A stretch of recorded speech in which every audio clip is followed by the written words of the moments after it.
Una familia común. Con un padre trabajador, una madre dedicada, y niños que jugaban en el jardín mientras los vecinos los saludaban al pasar. Nada fuera de lo normal. Nadie sospechaba nada. Ninguna señal clara. Ni gritos, ni peleas, ni discusiones. Solo la rutina diaria de una vida aparentemente feliz. La casa no era lujosa, pero tenía todo lo necesario.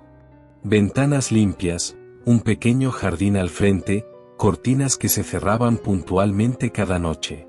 Y sin embargo, dentro de esas paredes, algo se estaba gestando. Algo que nadie vio venir. Un secreto tan bien oculto, que ni siquiera las miradas más cercanas lograron detectarlo. Un detalle mínimo, casi imperceptible, que acabaría por convertirse en una tragedia que heló la sangre de quienes la descubrieron. Hoy conocerás ese secreto. Hoy entrarás en una historia donde nada es lo que parece. Una historia que, cuando termine, dejará una sola pregunta en tu mente. ¿Y si esto estuviera pasando más cerca de lo que crees? Los Harper eran, en apariencia, como cualquier otra familia de clase media. Vivían en un vecindario tranquilo, de esos donde los perros ladran por costumbre y los niños juegan en la calle hasta que cae el sol. La casa número 42, de fachada beige y con una cerca blanca, no llamaba la atención por nada en particular. Pero tal vez, precisamente por eso, pasaba desapercibida. El padre, Daniel Harper, era electricista. Trabajaba largas jornadas, a menudo salía antes de que el sol saliera y regresaba al anochecer. Siempre con la camisa manchada de grasa y una sonrisa cansada. Era el tipo de hombre que ayudaba a sus vecinos sin que se lo pidieran. Arreglaba luces, cambiaba fusibles, daba consejos sobre instalaciones. Callado, amable, alguien en quien se podía confiar. La madre, Laura, era ama de casa. Tenía una rutina meticulosa. Lavaba la ropa los lunes, hacía las compras los martes, y dedicaba los fines de semana a hornear pasteles o cuidar el pequeño jardín del frente. Siempre parecía tener prisa, siempre con la mirada puesta en el reloj, pero jamás se le vio alterada. Saludaba con educación, sin entrar en demasiadas conversaciones. Reservada, pero correcta. Los hijos, Emily y Noah, eran niños tranquilos. No causaban alboroto, no hacían travesuras que molestaran al vecindario. Emily tenía 12 años y amaba dibujar. Llenaba cuadernos con casitas, árboles y figuras sonrientes. Noah, con 8 años, era más callado. Pasaba horas enteras en su habitación armando cosas con bloques de plástico. Apenas se escuchaban sus voces a través de las paredes. A simple vista, no había nada fuera de lugar. Ningún motivo para sospechar que algo andaba mal. Todo en los Harper funcionaba como un engranaje perfecto, predecible, ordenado, rutinario. Pero en cada historia, por muy normal que parezca, hay siempre un detalle, un pequeño resquicio por donde se cuela lo desconocido. Y en la casa número 42, ese resquicio ya se había abierto. Solo que nadie lo sabía aún. Todo comenzó con un olor. Uno muy leve al principio. Algo casi imperceptible, como madera húmeda o comida pasada. Los vecinos no le dieron importancia. Después de todo, las casas viejas a veces huelen así. Pero con el pasar de los días, el aroma se hizo más denso. Más penetrante. Y, curiosamente, parecía venir solo de noche. La señora Myers, que vivía justo al lado, fue la primera en notarlo con claridad. Una madrugada, se levantó al baño y, al abrir la ventana, el hedor la golpeó como una bofetada. Era un olor metálico, espeso, como a óxido, o algo peor. Lo describió luego como el tipo de olor que te hace imaginar cosas que no quieres imaginar. Cerró la ventana de inmediato y no dijo nada. Quizás por miedo a parecer entrometida. O quizás, porque algo, en el fondo, le decía que no debía preguntar. Al día siguiente, la rutina en casa de los Harper parecía no haber cambiado. Daniel salió temprano, como siempre. Laura barrió la entrada, como cada mañana. Pero hubo un detalle que perturbó a varios vecinos, aunque nadie lo comentó en voz alta: los niños no fueron a la escuela. Emily y Noah siempre iban puntuales. Caminaban juntos hasta la parada del bus escolar, cargando sus mochilas, con los pasos acompasados y en silencio. Pero ese día, no salieron. Tampoco al día siguiente. Algunos pensaron que estarían enfermos. Otros, que quizá estaban de viaje. Pero no hubo movimiento. Nadie los vio subir a un auto, ni salir a pie. Nada. La casa número 42, tan activa y predecible, de pronto se volvió silenciosa. Y el olor, siguió allí. Fuerte. Persistente. Como si algo debajo de la tierra comenzara a podrirse sin ser visto. Fue entonces cuando el cartero, al dejar la correspondencia, notó que el buzón estaba lleno. Demasiado lleno para una familia tan ordenada. Cartas acumuladas, papeles arrugados, sobres sin abrir. Ese fue el primer detalle que rompió la rutina. El primer indicio de que algo estaba empezando a descomponerse. Fue un martes por la tarde cuando la operadora del 911 recibió la llamada. La voz al otro lado de la línea era susurrante, casi temblorosa. Como si quien hablaba estuviera escondido. O con miedo de ser escuchado por alguien más. No dio su nombre. Ni dirección exacta. Solo dejó caer una frase que congeló la sangre de la operadora. En la casa de los Harper, hay algo mal. Muy mal. Vayan pronto. Y luego, el silencio. Intentaron rastrear la llamada, pero fue imposible. Número oculto.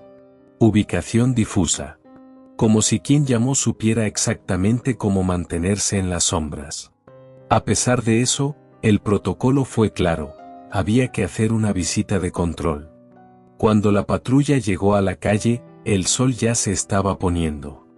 El cielo tenía ese color rojizo que parece anunciar una tormenta, o algo peor. Los oficiales tocaron la puerta. Golpearon fuerte. Una vez. 2 veces. Nadie respondió. El silencio era tan espeso como el aire que se colaba por las rendijas. Uno de los policías, el más joven, caminó alrededor de la casa.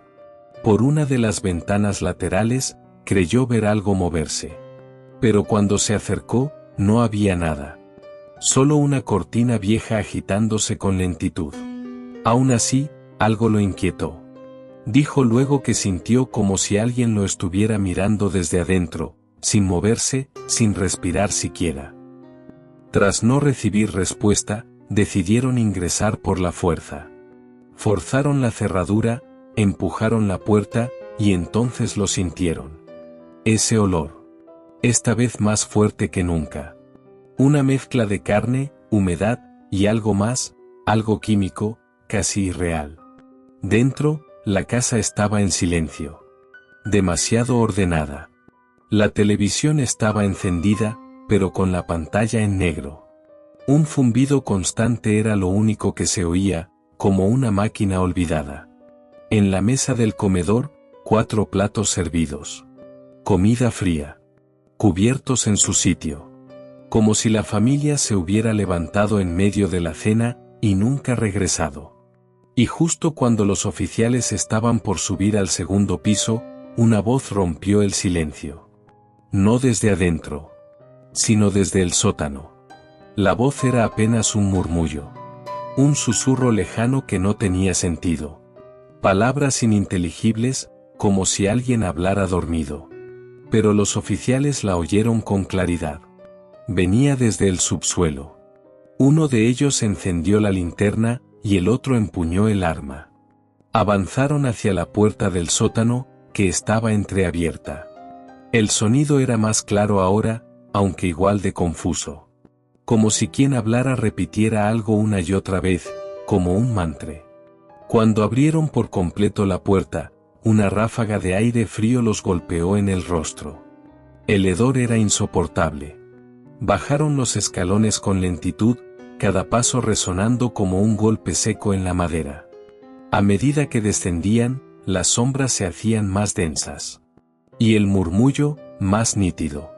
Era una voz femenina. Joven. Susurraba una frase en bucle. No mires, no mires, no mires. Al llegar al pie de la escalera, la luz de la linterna iluminó una escena que ninguno de los dos olvidaría jamás. En el centro del sótano, una joven estaba sentada en el suelo, de espaldas, con el cabello largo cubriéndole el rostro. Llevaba una bata blanca manchada, no se movía, excepto por los labios. No mires, no mires. Alrededor de ella, había fotos clavadas en las paredes. Cientos de fotos. Todas de la misma familia. De los Harper. En distintas épocas, distintos momentos, algunas desde dentro de la casa. Otras, claramente tomadas desde afuera. Desde los árboles. Desde la oscuridad. El oficial intentó acercarse y preguntó quién era. Pero la joven no respondió. Solo repitió la frase. Más rápido. Más angustiada. Fue entonces cuando la linterna del segundo oficial iluminó el rincón más alejado del sótano. Y lo que vio allí, hizo que ambos retrocedieran al instante. 3 cuerpos. Cubiertos con sábanas manchadas. Acostados en el suelo. Uno más pequeño. 2 más grandes. Justo como los miembros de la familia Harper. El silencio volvió a caer sobre el lugar. Excepto por la voz de la joven, que ya no susurraba, gritaba. No mires, no mires, no mires. El pánico se apoderó de los oficiales. Uno de ellos subió corriendo para pedir refuerzos por radio, mientras el otro, con el arma aún empuñada, trataba de mantener la calma. La chica seguía repitiendo esas 2 palabras como un conjuro, agazapada, temblando. Y en ese instante, fue claro que no estaba sola en su mente. Los refuerzos no tardaron en llegar. Médicos, más policías, peritos forenses. El sótano se llenó de luces, voces, cámaras, preguntas. La joven fue retirada con sumo cuidado. Se resistió al principio, gritó, forcejeó. Pero al final, se dejó llevar, repitiendo en voz baja, una y otra vez, lo mismo. No miren, no miren. Los cuerpos fueron cubiertos de forma oficial y trasladados. A simple vista, no había dudas, eran los Harper. El análisis preliminar determinó que llevaban muertos al menos 5 días. Lo más perturbador no era solo el tiempo que habían estado allí sin que nadie lo notara, sino el hecho de que, en la superficie, la casa parecía completamente habitada. Ropa usada, platos sucios en el fregadero, televisión encendida a ratos, luces que se prendían y apagaban, como si alguien siguiera allí, viviendo su rutina, mimetizándose con la normalidad. Los oficiales repasaron una y otra vez los informes previos, la llamada al 911, la denuncia del vecino, el extraño mensaje automático del contestador. Todo parecía orquestado para desviar la atención, o al menos, para mantener la ilusión de que nada fuera de lo normal ocurría en esa casa. Pero faltaba lo más importante, ¿quién era la chica? No aparecía en ningún registro familiar. No tenía identificación. No respondía preguntas. Y, según los archivos oficiales, los Harper no tenían hijos fuera del país, ni parientes jóvenes cercanos. Era como si hubiese aparecido de la nada. O peor, como si siempre hubiese estado allí, en algún rincón oscuro de esa casa, sin que nadie lo supiera. Fue trasladada a una clínica psiquiátrica bajo estricta vigilancia. Los médicos no tardaron en hacer un diagnóstico preliminar, estado disociativo severo. Trastorno de estrés postraumático. Posiblemente esquizofrenia. Pero nada de eso explicaba lo que estaba por descubrirse. Porque en su bata, encontraron algo más. Un pequeño bordado en el cuello, apenas visible, casi borrado por el uso y las manchas. Un nombre. Uno que no coincidía con ningún archivo. ni de la familia Harper, ni de nadie más. El nombre bordado en la bata era Elira. Un nombre extraño, poco común. Demasiado particular como para ser una coincidencia. Los detectives lo ingresaron en todas las bases de datos disponibles, censos locales, registros escolares, hospitales, incluso en listas de personas desaparecidas. No hubo coincidencias. Ni una sola mención. Era como si Elira no existiera. O nunca hubiese existido. La confusión crecía. ¿Era ese su verdadero nombre? ¿Una invención? ¿Un seudónimo? Nadie lo sabía. Pero lo más inquietante no era la ausencia de registros, sino lo que vino después. Uno de los oficiales asignados al caso, curioso por naturaleza y con cierto olfato para detalles extraños, decidió regresar a la casa de los Harper por cuenta propia, fuera del horario oficial. Lo hizo con sigilo, sin avisar a sus superiores. Algo en su instinto le decía que no todo había sido descubierto. Y no se equivocaba. Al revisar los estantes del estudio. Una habitación pequeña, repleta de libros y papeles antiguos. Notó algo peculiar, una caja de madera, cerrada con un candado que parecía decorativo. No estaba marcada, no tenía etiquetas. Pero cuando la abrió, encontró documentos. Fotografías. Cartas. Todas dirigidas a una tal Elira. Firmadas por alguien con iniciales que no coincidían con ningún miembro conocido de la familia Harper. Las cartas hablaban en tono cariñoso, casi paternal, y hacían referencia a una vida secreta, a un refugio dentro de casa, a una promesa que debía mantenerse a cualquier costo. El oficial, desconcertado, llevó la caja al departamento. En cuanto los expertos comenzaron a analizarla, una posibilidad aterradora empezó a tomar forma. ¿Y si Elira había vivido allí desde siempre, escondida? ¿Y si la familia Harper la había mantenido en secreto, fuera del alcance del mundo, durante años? Y entonces, otra pregunta surgió, aún más espeluznante. ¿Era ella la víctima? ¿O algo mucho más oscuro? Porque en la última carta hallada, había una frase que nadie pudo olvidar. Elira no debe salir. Ella no es como los demás. Los investigadores estaban desconcertados. A cada paso, el caso se volvía más denso, más enredado, como si alguien hubiera tejido una telaraña a propósito, para que jamás pudieran salir. Pero entonces, en medio del caos, apareció una pista que lo cambiaría todo. Fue un técnico del archivo municipal quien lo encontró. Estaba digitalizando documentos antiguos cuando notó un expediente extraviado, uno que no correspondía con ningún caso reciente ni estaba en la base de datos. Estaba marcado con una etiqueta simple, sin título ni número. Solo una palabra escrita a mano, casi ilegible por el paso del tiempo, confidencial. Lo que encontró dentro era escalofriante. El expediente describía un programa experimental llevado a cabo en la década de los 80. Un proyecto financiado de manera privada, sin respaldo oficial. El documento hablaba de pruebas psicológicas en niños, de terapias conductuales extremas y de aislamiento sensorial prolongado. El propósito del experimento no estaba del todo claro, pero lo más inquietante era una lista de nombres, y al final de esa lista, Elira H. La inicial coincidía con el apellido Harper. Todo empezó a tener un sentido perverso. ¿Y si Elira no era solo una víctima? ¿Y si ella había sido parte de ese experimento desde niña? ¿Y si los Harper no eran realmente su familia, sino sus cuidadores, designados para mantenerla lejos del mundo? El informe incluía una fotografía borrosa de una niña en una sala acolchada. Cabello largo, mirada ausente, expresión neutral. Sin emociones. Sin señales de vida. La imagen estaba fechada en 1989, lo que significaba que, de estar viva, Elira tendría más de 30 años. Pero, nadie sabía dónde estaba.